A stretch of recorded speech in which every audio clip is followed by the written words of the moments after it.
সত্যি বিস্ময়কর এবং গৌরবময়।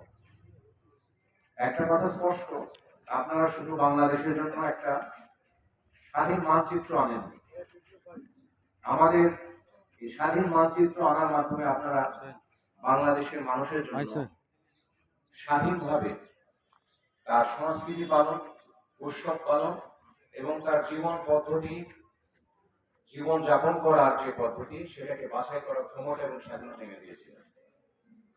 স্বাধীনতা এবং বিজয় দুটি বড় শব্দ এবং এর ব্যাপকতা অনেক গভীর এবং অনেক বিশাল। স্বল্প সময়ের মধ্যে তা বিস্তৃত করা, ব্যাখ্যা করে উপস্থাপন করা সত্যি দুরূহ, কষ্টসাধ্য। আমাদের মূল উদ্দেশ্য ছিল মহান মুক্তিযুদ্ধের একটি স্বাধীন সার্বভৌম রাষ্ট্র, যেখানে বাঙালি জাতি অর্থনৈতিক, সামাজিক, সাংস্কৃতিক সার্বিকভাবে স্বচ্ছতা, জবাবদিহিতা এবং ন্যায় ভিত্তিক বৈষম্যহীন একটা সমাজ ব্যবস্থা প্রতিষ্ঠা করতে পারে। সেই লক্ষ্য এবং উদ্দেশ্য আমরা অনেকখানি অর্জন করতে পারলেও আমাদের কাজ অনেক এখন অবশিষ্ট রয়ে গেছে, এবং এই কাজ আমরা জানি আমাদের নতুন প্রজন্ম, তাদের উপরেই মূলত দায়িত্ব এই কাজটাকে সম্পাদন করা।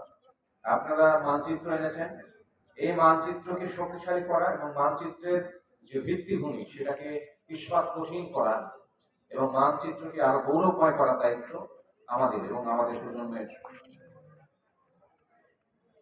আর এই সময় আজকের দিনে তাই আমাদের সবচেয়ে বড় আহ্বান হচ্ছে সকল ধর্ম, জাতি, শ্রেণী, বৈষম্যের বিভেদ রেখা মুছে ফেলতে হবে। জাতি হিসেবে আমাদের ঐক্যবদ্ধ হতে হবে।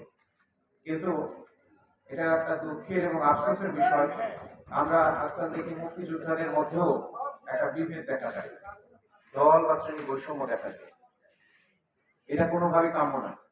আমরা প্রায়শই একটা জিনিস ভুল করে থাকি, সেটা হচ্ছে রাষ্ট্র এবং সরকারকে এক করে ফেলি। রাষ্ট্র এবং সরকার কি এক? মোটেও না। এর মধ্যে একটা সূক্ষ্ম পার্থক্য রয়েছে।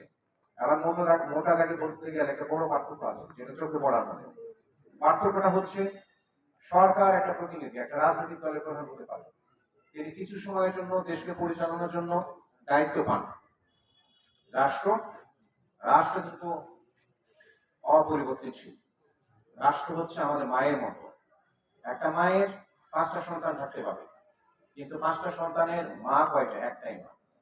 এই 5 সন্তানের মধ্যে কখনো বড় সন্তান সংসার পরিচালনা করবে, কখনো ছোট ছেলে সংসার পরিচালনা করবে, কখনো বা মেজ সন্তান সংসার দেখাশোনা করবে। 2 বছর, 2 মাস, 3 মাস হতে পারে, কিন্তু মায়ের কি কোনো পরিবর্তন হয়? কখনো হয়। রাষ্ট্রটা, বাংলাদেশ রাষ্ট্র পরিচয় ঠিক তেমনই, মায়ের মতো। এটা সবাইকে, রাস্তার পাশে ভিখারি থেকে শুরু করে অট্টালিকায় শীতাতাপ নিয়ন্ত্রিত কক্ষে যিনি আরাম ফরমাচ্ছেন বা আরাম নিচ্ছেন, সবাইকে এই রাষ্ট্র ভালোবাসে। এই রাষ্ট্র সবার উপরে মাথার ছাতার মতো সবসময় আমাদেরকে আশ্রয় দিয়ে থাকে। আমাদেরকে রাষ্ট্রের প্রতি দায়বদ্ধ থাকতে হবে, আমাদেরকে দেশের প্রতি দায়বদ্ধ থাকতে হবে। দেশের প্রতি আমাদের যে দায়িত্ব এবং কর্তব্য আছে, সুনাগরিকের যে আদর্শ গুণাবলী আছে, সেগুলো অর্জন করতে হবে এবং এটা মুখে এবং বাস্তবে প্রয়োগ করতে হবে। আজকে ভোরের কনকনে শীতের মধ্যে অনেক আবার বৃদ্ধ বনিতা, বয়স্ক মানুষ এসেছে ফুল দিতে, এবং এটা আমাদের ভালোবাসার